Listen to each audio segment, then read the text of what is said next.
Good morning, everyone, and welcome back. I hope you had a fantastic Easter break because you deserved it, and I hope that you're ready to start again with some history. This term, we will study how English society worked under the Stuart monarchs in the late 17th century during the so-called Restoration period. Today, we're looking at the return of the king, not the book from the Lord of the Ring, but the period in which, after the short time in which England was a republic under Oliver Cromwell, the period in which the kings returned to the country. What we are asking ourselves is, why did England want a king again? Or why did Charles II become king? To do that, we're going to look at the following points. First, the story so far, so how the English Republic worked. Two, Richard Cromwell, the son and heir of Oliver Cromwell. Three, the Declaration of Breda, which is the promise made by Charles II to the English people. And finally, the return of the Merry King, and we will see why Charles II was nicknamed the Merry King and why this is important. So let's start by looking at the story so far, at what happened before and what we studied in the previous term. Before we left for the break, we looked at what happened to Cromwell's head after he died in 1658 and then was re-exhumed in 1660 and so on. Cromwell had been named Lord Protector of the Commonwealth of England, which was a republic that replaced the monarchy, the hereditary Stuart monarchy, after the Civil War. The war had ended, and when the supporters of the Parliament, the Roundheads, had killed King Charles I by chopping his head off in 1649. As you can see, the Civil War had a lot of heads being chopped off.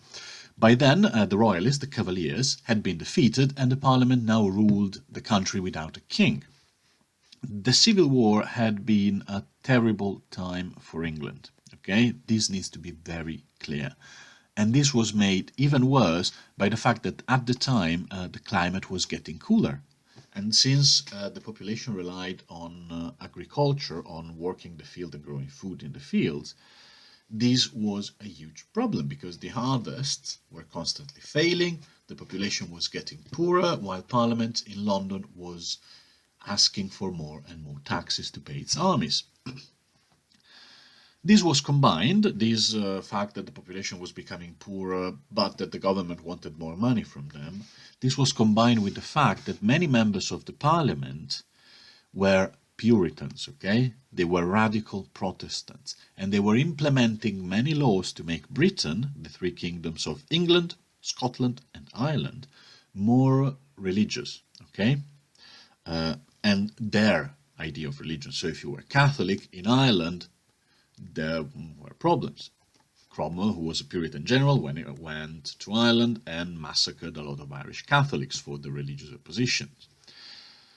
Now, in their pursuit of this sort of religious perfection, the Puritans banned most forms of entertainment. This is one of the things they are remembered for, including theatre, sports, bear baiting, which is a sport in which you place a bear into a ring and then sort of poke it until it does something silly, and even Christmas celebrations. This is the most famous thing. The Puritans banned Christmas celebrations because they thought that they would lead to people getting drunk and disorderly and to sin.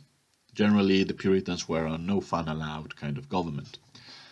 Finally, the country was run by the major generals, a group of army commanders appointed by Cromwell himself, who were generally feared and despised by the civilian population. Civilian means non-military, that did not belong to the army.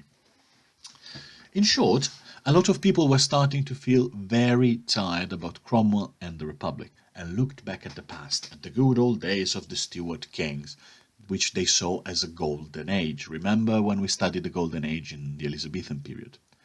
It wasn't. The Stuart period, the period of Charles I and James I and IV, we think, look it up, was not a golden age. If you remember from our lessons, at the time, in the 1620s, a lot of people all across Britain were pretty upset at how the King Charles I was behaving and how he was running the country. But if you think about it, it's also kind of normal for people who are going through a hard time to look back at the past and believe it was a better time. but generally it's not.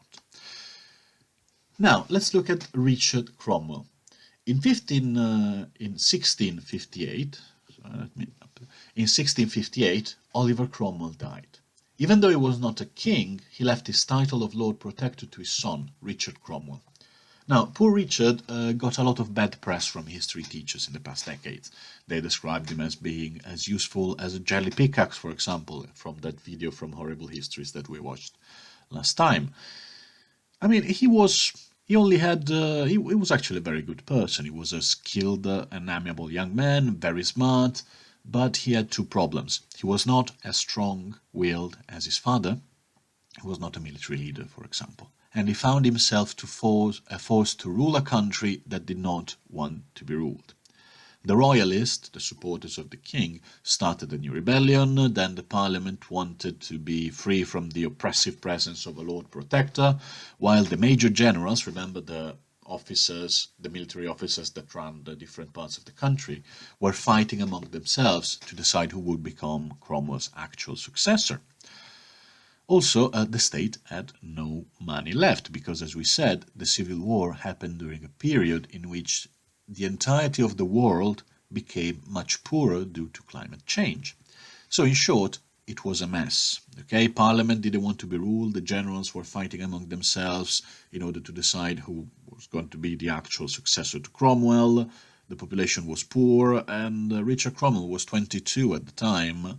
Was too young to manage all that and didn't know how to, and simply couldn't. So eventually the army rebelled against him because, unlike his father, he was not a famous general, and therefore the soldiers believed that he was not worthy of leading them or leading the country, while the parliament refused to obey him and to recognize him as the Lord Protector. There was little he could do, so he just went to live his own life and abandoned politics forever.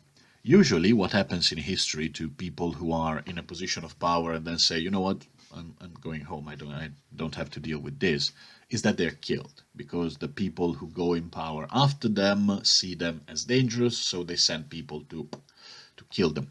Richard Cromwell was an exception. He was left alone, left in peace, lived until his 80s, which was not too bad for the 17th century, in relative peace and tranquility in his house in the countryside.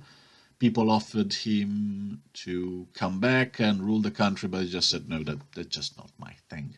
And I think we can all admire him for that. And then we have the Declaration of Breda. The army and the parliament started bickering again, until one of the major generals, a guy named George Monk, decided to march down south from Scotland, where he had his army, and force the parliament to dissolve, because enough of all this bickering, and called for a new election in March of 1660.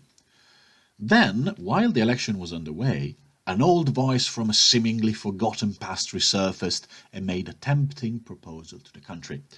It was Charles II, the son of the defeated King Charles I.